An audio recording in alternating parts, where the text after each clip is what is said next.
How to become great at football without a coach, academy, or support system. Most football players never fail because they lack talent. They fail because they spend years waiting for someone to save them. They wait for a coach. They wait for an academy.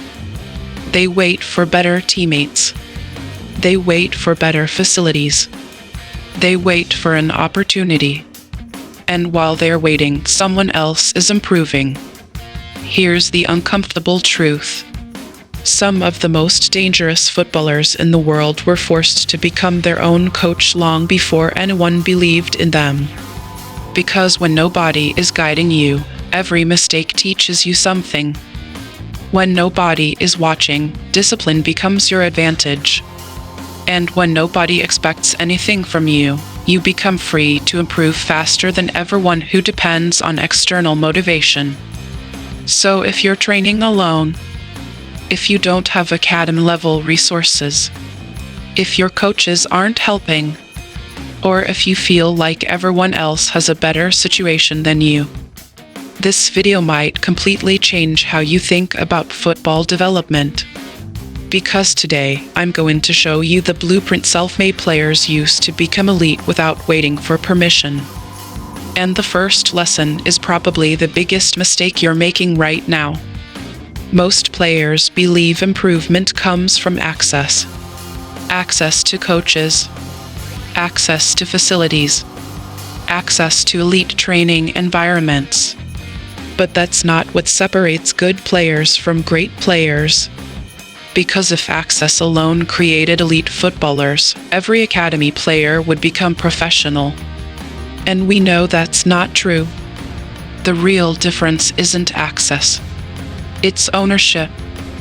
Most players outsource responsibility. If they perform badly, they blame the coach. If they don't improve, they blame the training environment. If they get benched, they blame teammates. But self-made players think differently. They ask, "What can I control today?"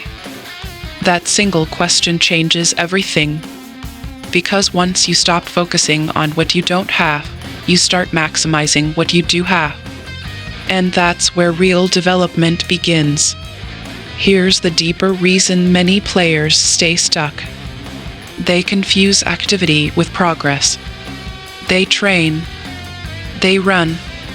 They touch the ball. They play matches. But they never build a system. And football improvement isn't random. It's systematic. Think about it. If you wanted to improve your weak foot, would simply kicking a ball around for 6 months guarantee improvement? No. If you wanted better decision-making, would playing random pickup games automatically make you smarter? Not necessarily. The players who improve fastest aren't always working harder.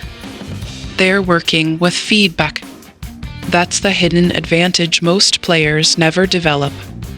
Not coaching. Self-coaching. The ability to identify problems and fix them. And once you learn this skill, your development becomes independent from everyone else.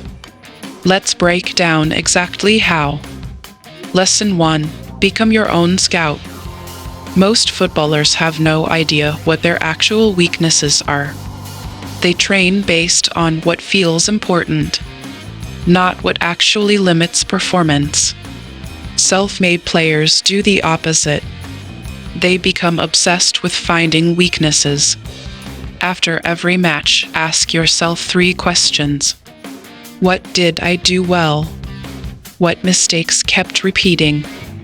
What situation made me uncomfortable? Maybe you struggled receiving under pressure. Maybe you kept losing defensive duels. Maybe your first touch let you down. Maybe you couldn't find space. Now here's where most players stop. Self-made players don't stop there. They build training sessions around those specific weaknesses. Imagine 2 players. Player A spends an hour doing random drills. Player B spends an hour fixing the exact mistake that cost him possession 3 times last weekend. Who improves faster? Obviously, player B. Football isn't about doing more. It's about solving problems. Every match becomes data. Every mistake becomes information. And suddenly your progress accelerates. Lesson 2. Build a personal development system. One of the biggest myths in football is that motivation creates consistency. It doesn't. Systems create consistency. Motivation disappears. Systems remain. Most players train based on feelings. If they feel motivated, they work. If they don't, they skip. Self-made players remove emotions from the equation. They create non-negotiable routines. For example, Monday, ball mastery and first touch. Tuesday, physical development. Wednesday, tactical learning. Thursday, finishing and decision-making. Friday, recovery and analysis. Saturday, match day. Sunday, review and planning. Notice something important. Every area of football development is covered. Technical, physical, tactical, mental. Most players focus on one area and neglect the rest. Self-made players build complete systems, and complete players become harder to stop. Lesson 3. Master the skill most players ignore. Football intelligence. This is where self-made players can close massive gaps. Because tactical understanding doesn't require expensive equipment. It requires attention. Watch football differently. Don't just watch the ball.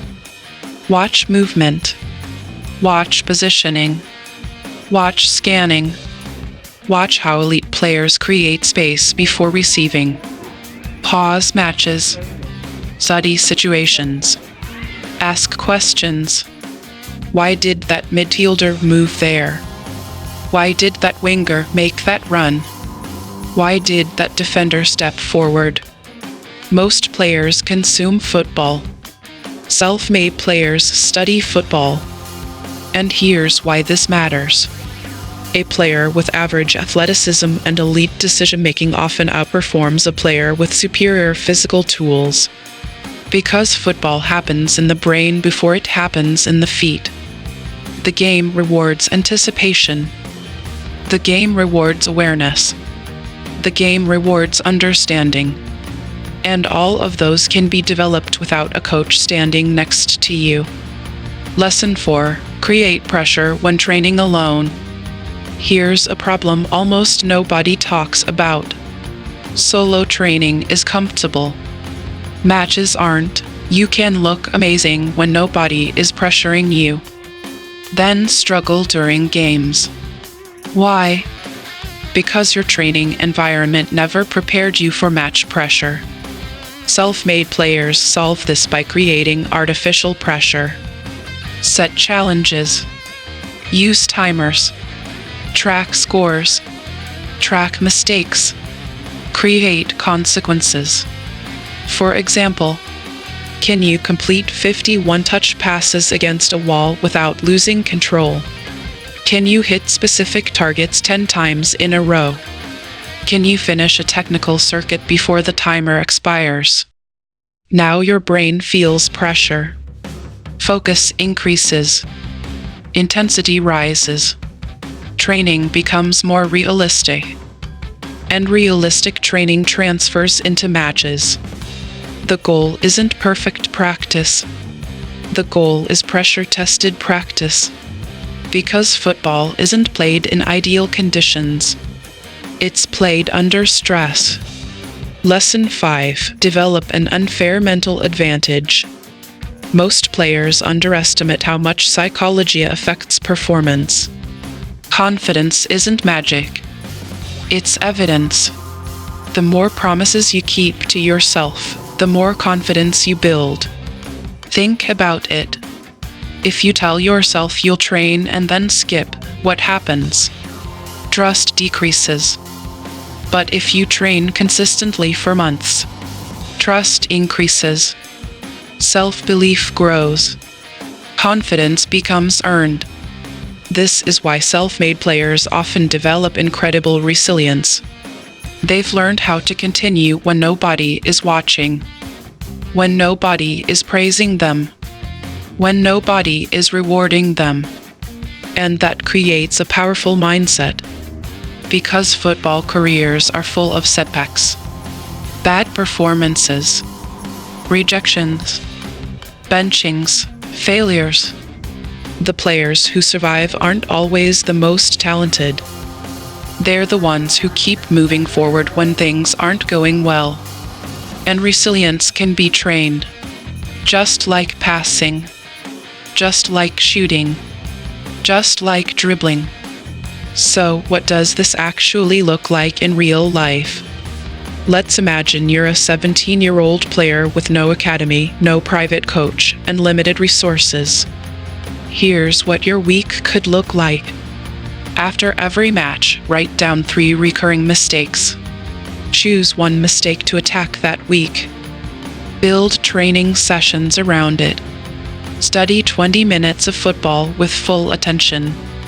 Track every session. Measure progress. Create pressure-based drills.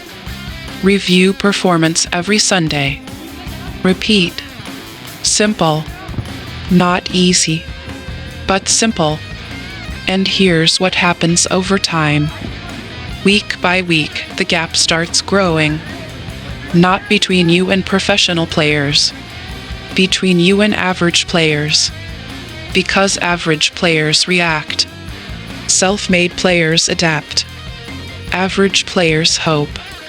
Self-made players measure. Average players wait for guidance.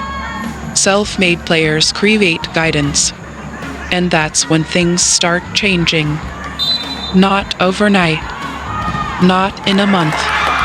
But eventually people begin asking a strange question. How did he improve so much? What they don't see are the hundreds of small adjustments happening behind the scenes. The biggest mistake you can make is believing your environment determines your future. Because football history is full of players who started with disadvantages. And it's also full of players who wasted incredible opportunities. The difference wasn't always talent. The difference was ownership. The moment you stop waiting for ideal conditions, you become dangerous. The moment you stop making excuses, you become harder to stop. The moment you become your own coach, your own analyst, your own motivator, and your own accountability partner, you take control of your development. And that's what separates self-made footballers from everyone else. Remember this: a coach can guide you. An academy can help you. Support can accelerate you. But none of them can replace responsibility. The player who takes ownership always has an advantage. So starting today, stop asking, "Who will help me improve?" Start asking, "What can I improve today?" Because that question has built more great players than any academy ever could. If you found value in this video, subscribe for more football development content that actually helps you improve on the pitch, and let me know in the comments. What's the biggest challenge you're facing in your football journey right now?